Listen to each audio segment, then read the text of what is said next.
আল্লাহ রাব্বুল আলামিন শুরুতে বললেন ওয়াল আসর।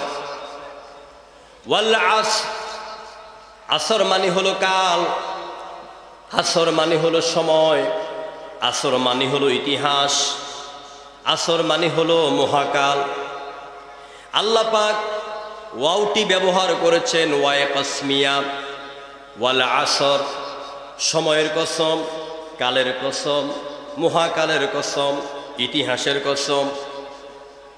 আল্লাহ পাক গোটা কোরআন শরীফের ভিতরে তিনি 40 বার কসম করেছেন। কয়বার?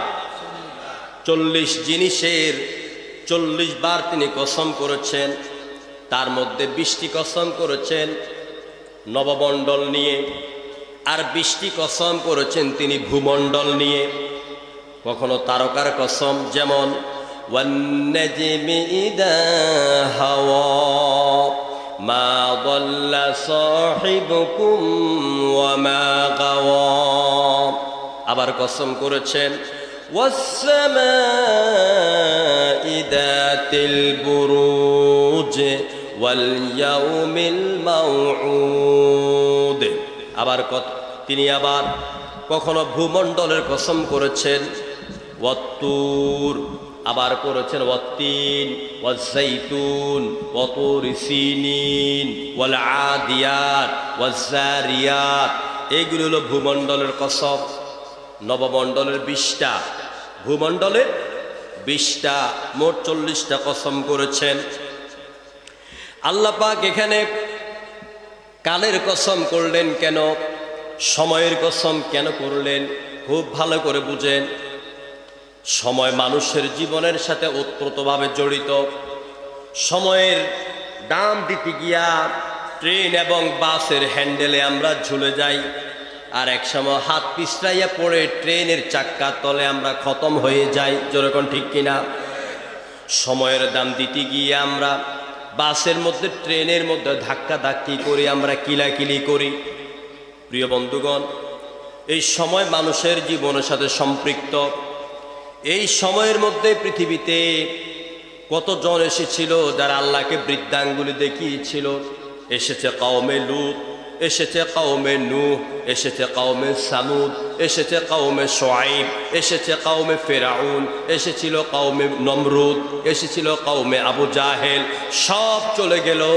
1500 বছর, 5000 বছর পর পর্যন্ত আমরা ইমানদাররা দেখতে পাচ্ছি, আর ওই নাস্তিকদের, ওই কাফিরদের ডিম আন্ডা বাচ্চাওয়ালারাও দেখতে পাচ্ছে। আল্লাহর আকাশ 5000 বছর আগে যেমন ছিল এখনো তেমনি আছে। চিল্লায় বলেন ঠিক কিনা? ধ্বংস হয়ে গেল কারা? ধ্বংস হয়ে গেল খোদাদ্রোহীরা, যারা আল্লাহকে বৃদ্ধাঙ্গুলি দেখিয়েছিল, যারা কোরআনের বিরুদ্ধে কথা বলেছে, যারা নবীর বিরুদ্ধে কথা বলেছে, যারা ইসলামের প্রদীপ, ইসলামের আলোকে নিভাতে চেয়েছিল, ওরাই ধ্বংস হয়ে গেছে। আমার আল্লাহ, আমার কোরআন, এই জমিন, ওই চন্দ্র, ওই সূর্য এখনো আছে। আমার ভাইয়েরা, আল্লাহ রাব্বুল আলামিন ওয়াল আসর, এরপরে তিনি বললেন ইন্নাল ইনসানা লাফি খুসর, নিশ্চয় সকল মানুষ ক্ষতিগ্রস্তের মধ্যে নিমজ্জিত। সব মানুষ বিফলতা, সব মানুষ পরাজয়ের মধ্যে নিমজ্জিত, সব মানুষ ক্ষতির মধ্যে নিমজ্জিত। মানুষের জীবনে 2টা দিক আছে, একটা হলো লাভ আর একটা হলো ক্ষতি। আমরা কি লাভ চাই না ক্ষতি চাই? লাভবান হতে চাই না ক্ষতি হতে চাই? আমার ভাইয়েরা, লাভবান কারা? আমাদের সমাজে লোকেরা মনে করে ঢাকা আমার 10 তলা বাড়ি আছে, আমার গাড়ি আছে, সুন্দরী নারী আছে, ছেলে ডাক্তার, মেয়ে ডাক্তার, ছেলে পাইলট, আরেক ছেলে ইঞ্জিনিয়ার, আমার এক ছেলে রাজনৈতিক বড় নেতা, আমার ছেলে লক্ষ্মীপুর জেলার বড় ত্রাস, বড় ডিক্টেটর, ওর ভয়ে কেউ কথা বলে না। আমি এত বড় সন্ত্রাসীর বাবা, রাস্তা দিয়া বুক ফুলাইয়া হাঁটে, আমার জীবনটাই তো সফল। আচ্ছা না এরকম? এই কার সামনে কথা বলি জানিস? আমি কার বাবা, আমি কার ভাই, আমি কার নানা, এরকম ভাবে পাওয়ার দেখা। এরকম লোক মানে লক্ষ্মীপুরে নাই। আছে? আমার ভাইয়েরা, সফলকে বিফলকে কোরআনে কারীম আমাদেরকে সেটার ডিসিশন কি সুন্দর করে দিলেন। আমি যত কথা বলবো কোরআনের দলিল দিয়া বলবো ইনশাআল্লাহ। ওয়ামা নুরসিলাল মুরসালিনা ইল্লা মুবাশশিরিনা ওয়া মুনযিরিনা ফামান আমানা ওয়া আসলাহা ফালা খাউফুন আলাইহিম ওয়ালা হুম ইয়াহজানুন। আল্লাহ পাক বলেন, আমি রসুলদেরকে পাঠিয়েছি মানুষকে সুখবর দেওয়ার জন্য আর সতর্ক করার জন্য। যারা নবীদের খোঁজ খবর এবং সতর্কতাকে অবলম্বন করে ঈমান এনেছে, যারা পড়ে নিল লা ইলাহা ইল্লাল্লাহু মুহাম্মাদুর রাসূলুল্লাহ। আল্লাহ পাক এই ঈমানদারদের সফলতা সম্পর্কে সার্টিফিকেট দিয়া বলেন, ফালা খাউফুন আলাইহিম ওয়ালা হুম ইয়াহজানুন। এই ঈমানদারদের জন্য কোনো ভয় নাই, কোনো চিন্তাও নাই। চিল্লায় এখন সুবহানাল্লাহ। এবারে এই আয়াত থেকে আপনি আর আমি মিলে নেন, আমরা কি এই ঈমানের কাতারের মধ্যে আছি নাকি নাই? আছি, আছি নাকি নাই? আমরা সবাই ঈমানদার না? বলেন ঈমানদার কি না? আমরা সবাই ঈমানদার। তাহলে আমরা সফল না আমরা বিফল? আমরা সফল। আলহামদুলিল্লাহ পড়বেন না? আরো জোরে করে আলহামদুলিল্লাহ। এবার আসেন, আমরা এখান থেকে জানলাম যারা ঈমান এনেছে, যারা আল্লাহকে বিশ্বাস করেছে, যারা সত্যকে গ্রহণ করেছে, যারা সত্যের পক্ষে রায় দেয়, যারা সত্যের দলের কর্মী হয়েছে, যারা সত্যকে জমিনে প্রতিষ্ঠা করার জন্য বুকে রক্তগুলিকে বিলীন করে দেয়, যারা সত্যকে প্রতিষ্ঠার জন্য কারারুদ্ধ হয়ে যায়, ফাঁসির মঞ্চে চলে যায়, এরাই হচ্ছে সফল। বিফল কারা? والذين كذبوا بآياتنا يمسهم العذاب بما كانوا يفسقون।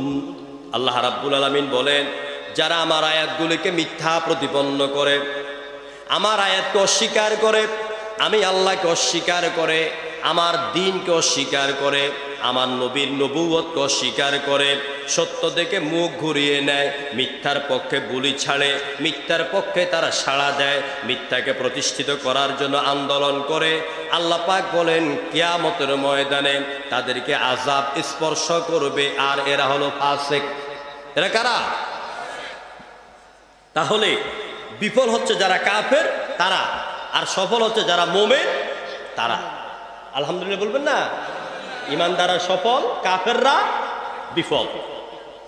এবারে আসুন ক্ষতিগ্রস্ত। আল্লাহ পাক বলছেন, ইন্নাল ইনসানা লাফি খুসর, সব মানুষ ক্ষতিগ্রস্ত।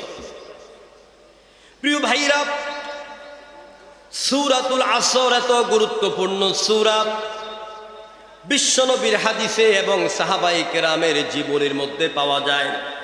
নবীদের আমলে সাহাবায়ে কেরাম বাজারে যেতেন, হাটে যেতেন, ক্ষেত খামারে যেতেন, যার সঙ্গে যার দেখা হতো ওই সাহাবায়ে কেরাম একজন আরেকজনকে সূরা আসর না শুনাইয়া পথ একজন থেকে আরেকজন আড়াল করতেন না।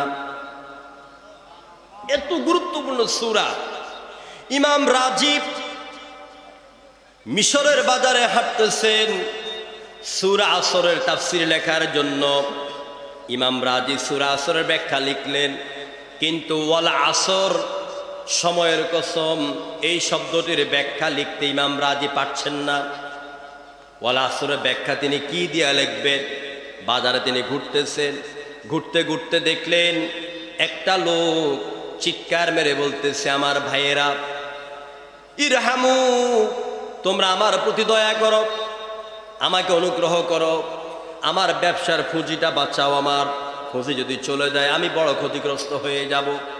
ইমাম রাজি তাকায়া দেখলেন ওই ব্যবসায়ীর মাথার উপরে বিরাট একটা বরফের চাকা, বাতাস লাগতেছে আর প্রতিনিয়ত বরফ গলে গলে পানি হয়ে ঝরে ঝরে পড়ে যাচ্ছে।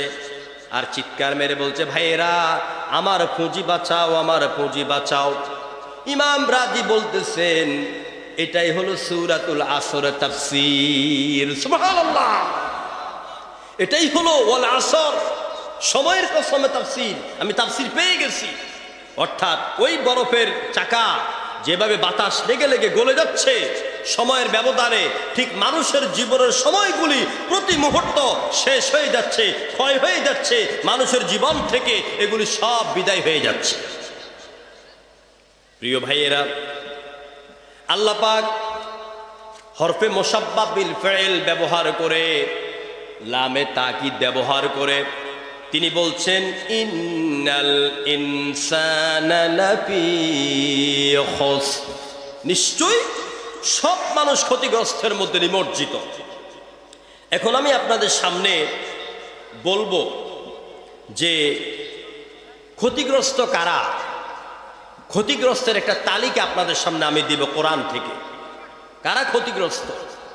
আমার বাবারা, আমার ভাইয়েরা, ইন্নাল ইনসানা লাফি খুসর, খুসর মানে কি? ক্ষতিগ্রস্ত। যে ক্ষতির নতুন করে আর পুনরায় যার লাভটা পাওয়া যাবে না, ক্ষতিগ্রস্তটা একেবারে সীমার শেষ পর্যায়ে। অর্থাৎ এই ক্ষতিটা হলো পরকালীন ক্ষতি। কোন সময়ের ক্ষতি? মনে রাখবেন বাবারা, ভাইয়েরা, দুনিয়ার পরীক্ষায় কোনো ছাত্র কোনো ছাত্রী যদি একবার ফেল করে দ্বিতীয়বার পরীক্ষা দিয়ে পাশ করার সময় থাকে, দ্বিতীয়বার যদি ফেল করে তৃতীয়বার পরীক্ষা দিয়ে পাশ করার সময় থাকে, তৃতীয়বার যদি ফেল করে আবার পরীক্ষা দিয়ে পাশ করার সময় থাকে। কিন্তু পরকালে হাসরের ময়দানে মানুষের জীবনের চূড়ান্ত পরীক্ষায় কেউ যদি একবার ফেল করে দ্বিতীয়বার পাশ করার কোনো চান্স নাই, কোনো সুযোগ নাই। আছে? থাকবে? নেতা দইরা, নেত্রী ধইরা সুযোগ নাই। ওইটা কি বলা হয়? ওই দিন যে আপনি হেরে যাবেন, সব হারাবেন, ওইটাকে বলে খুসর। প্রিয় বন্ধুগণ, এই ক্ষতিগ্রস্ত কারা হবে? এক নাম্বার, যারা মুশরিক, যারা শিরক করে, শিরক করার কারণেই ক্ষতিগ্রস্ত হয়ে যাবে। আল্লাহ পাক সূরা জুমারের 65 নম্বর আয়াতের ভিতরে বলেন, লা ইন আশরাকতা লা ইয়াহবাতান্না আমালুকা ওয়া লা তাকুনান্না মিনাল খাসিরিন। মানুষের মধ্যে ক্ষতিগ্রস্ত যারা হবে তাদের মধ্যে এক নাম্বার হচ্ছে যারা আল্লাহর সাথে শিরক করে। লা ইন আশরাকতা লা ইয়াহবাতান্না আমালুকা, তুমি যদি আল্লাহর সাথে শিরক করো তাহলে তোমার সমস্ত আমলগুলিকে বরবাদ করে দিবেন কে? না, জোরে বলতে হবে কে? আল্লাহ নামে যে কষ্ট হয় আপনাদের, শরম লাগে? কথা বুঝছেন নাই মনে হয়। আল্লাহর সাথে শিরক করলে আপনার আমলগুলিকে ধ্বংস করে দিবেন কে? আল্লাহ। ওয়ালা তাকুনান্না মিনাল খাসিরিন, আর অবশ্যই তোমরা ক্ষতিগ্রস্তদের অন্তর্ভুক্ত হয়ে যাবে, ক্ষতিওয়ালাদের দলের অন্তর্ভুক্ত হয়ে যাবে। 2 নম্বরে আমি সংক্ষেপে বলবো, কারণ সামনে আমার অনেক কথা, আপনাদের ধৈর্যচ্যুতি ঘটিয়ে কথা বলবো না, খুব সংক্ষেপে বলে যাব। ক্ষতিগ্রস্ত হবে কারা? 2 নম্বরে তাদের পরিচয় হলো যারা পরকালকে অস্বীকার করে। কারা? যারা পরকালকে অস্বীকার করে, তার দুনিয়ার জীবনে হিসাব নিকাশ, তার দুনিয়ার সমস্ত কর্মের জবাবদেহিতা দেওয়া লাগবে না, এরকম যারা মনে করে তারা পরকালকে অস্বীকার করে এবং তারা ক্ষতিগ্রস্তের মধ্যে, তালিকার মধ্যে 2 নাম্বার। আল্লাহ পাক বলেন, قد خسر الذين كذبوا بلقاء الله, নিশ্চয়ই তারা ক্ষতিগ্রস্ত হয়েছে যারা পরকালে আল্লাহর সাথে মোলাকাতকে অস্বীকার করে, মিথ্যা প্রতিপন্ন করে। এরা তো তারা যারা বলে দুনিয়া কা মজা লে লো দুনিয়া তুমহারি হে, দুনিয়াতে যত মজা আছে, টাকা, হুর, পরি, সুদ, ঘুষ, মিথ্যা যা কিছু আছে জোর জুলুম করে সব ভোগ করে নাও। 3 নম্বরে ক্ষতিগ্রস্তদের মধ্যে তারা রয়েছে যারা কিয়ামতের দিন তাদের নেকির পাল্লাটা হালকা হয়ে যাবে, বদের পাল্লা ভারী হয়ে যাবে। আল্লাহ পাক মিজান ঝুলাবেন, আল্লাহ পাক পাল্লা ঝুলাবেন নেকি এবং বদির। কোরআনে কারিমে আল্লাহ পাক সূরা আল আরাফের 9 নম্বর আয়াতের ভিতরে বলে দিলেন, ওয়ামান খাফফাত মাওয়াজিনুহু ফাউলাইকাল্লাযীনা খাসিরু আনফুসাহুম বিমা কানু বিআয়াতিনা ইয়াসলিমুন। আল্লাহ পাক বলেন, ওয়ামান খাফফাত মাওয়াজিনুহু, যার নেকির পাল্লাটা হালকা হয়ে যাবে, বদের পাল্লাটা ভারী হয়ে যাবে, ফাউলাইকাল্লাযীনা খাসিরু, এরা ক্ষতিগ্রস্তদের দলের অন্তর্ভুক্ত হয়ে যাবে। সেদিন আপনার এই পাল্লা ভারী করবে কে? আপনার যা কিছু নিয়ে গেছেন, আপনার এইগুলি তো হারিয়ে ফেলবেন যদি দুনিয়াতে আপনি পরের হকটা মাইরা খান। জোরে কোন ঠিক কিনা? জমিনের আইল ঠেলেন, আরেকজনে পুকুরে মাছ ধইরা খান, তারপরে গাছের ডাব চুরি করে খান, নারকেল চুরি করে খান। যুবক ভাইয়েরা উমুক দাদা, তুমুক নানা, উমুক চাষি, তুমুক জেঠির খোয়ানের হাঁস দইরা শীতকালে আইনা জবা কইরা ফলাও দিয়া হাঁস খায়। জোরে কোন ঠিক কিনা? অনেক যুবকেরা হাঁস চুরি করে খায়, খায় কিনা কন? তো এই যে আপনি পরের হকটা খাচ্ছেন, অন্যের হকটা আপনি চুরি করে আপনি খাচ্ছেন, জোর করে জুলুম করে, কিয়ামতের দিন আপনার যখন এইগুলি হক আদায় করতে করে যা নিয়ে গেছেন সব শেষ হয়ে যাবে। আপনার পাল্লাটা যদি হালকা হয়ে যায়, আপনি ক্ষতিগ্রস্তদের তালিকায় চলে যাবেন। প্রিয় বন্ধুগণ, শয়তানকে যারা নেতা মানে, যারা শয়তানের দলের কর্মী হয়, কোন দলের কর্মী হয়? এরা লাভবান না ক্ষতিগ্রস্ত? আল্লাহ রাব্বুল আলামিন বলেন, ওয়ামান ইয়াত্তাখিযিশ শাইতানা ওয়ালিয়্যাম মিন দুনিল্লাহি ফাকাদ খাসিরা খুসরানাম মুবিনা। আল্লাহ পাক বলেন, যারা আল্লাহকে বাদ দিয়া শয়তানকে অভিভাবক বানায়, শয়তানকে নেতা বানায়, রসুলের নেতৃত্ব বাদ দিয়া, কোরআন দিয়া হাদিস দিয়া যারা কথা বলে তাদেরকে নেতা মানে না, যারা Karl Marx, Lenin, Hume, Galileo, Copernicus, Kepler, Darwin, Hegel, এইসব মানব রচিত মতবাদ যারা প্রতিষ্ঠা করেছে, তাদের আইন দিয়া, তাদের হুকুম দিয়া জীবন চালায়, দল করে, দেওয়াল লিখন করে, যারা কোরআন এবং হাদিসের বাহিরে নিজের মতামত দিয়া দেশ চালায় এবং রাষ্ট্র চালায়, আইন করে, দল করে, আল্লাহ পাক তাদেরকে বলেছেন শয়তান। আমি বলছি না আল্লাহ বলছেন? তা করতেছেন আপনারা? আল্লাহ বলতেছেন, মাইয়াত্তাখিযিশ শাইতানা ওয়ালিয়্যা মিন দুনিল্লাহ, আল্লাহরে বাদ দিয়া যারা মানুষের তৈরি করা আইন ও কানুন দিয়া দল গঠন করে আর দল চালায় আর দেশ চালায়, জীবন চালায়, ব্যবসা চালায়, আদালত চালায়, এরা সব শয়তানের দলের কর্মী। কে বলতেছেন এই কথা? আল্লাহ বলতেছে। আল্লাহ পাক বলেন, যারা শয়তানকে অভিভাবক বানায়, ফাকাদ খাসিরা খুসরানাম মুবিনা, এরা স্পষ্ট নিজেদেরকে ক্ষতির মধ্যে ফেলে দিল। এরপরে আল্লাহ পাক বলেন, যারা হকের দাওয়াত দেয় না, হকের উপদেশ দেয় না, এরাও ক্ষতিগ্রস্ত। যত বড় আলেম হন, যত বড় পিশাব হন, জিকির কইরা যতই গাছের আগার মধ্যে লাপান, আপনার জবান থেকে যদি হক কথা না আসে, হকের পক্ষে যদি বক্তব্য না আসে, আল্লাহ পাক আপনার ব্যাপারে ডিসিশন দিয়ে দিলেন, وَمَنْ يَبْتَغِ غَيْرَ الْإِسْلَامِ دِينًا فَلَنْ يُقْبَلَ مِنْهُ وَهُوَ فِي الْآخِرَةِ هُمُ الْخَاسِرُونَ وَمَنْ يَبْتَغِ غَيْرَ الْإِسْلَامِ دِينًا, যারা ইসলামকে বাদ দিয়া অন্য কোন জীবন আদর্শ গ্রহণ করে, ফালান ইউকবালা মিন, আল্লাহর দরবারে এটা কখনো কবুলযোগ্য হবে, ওয়াহুয়া ফিল আখিরাতি মিনাল খাসিরিন, এরা হবে ক্ষতিগ্রস্তদের মধ্যে অন্তর্ভুক্ত। প্রিয় ভাইরা, ক্ষতিগ্রস্তদের একটা তালিকা আমি আপনাদের সামনে দিলাম।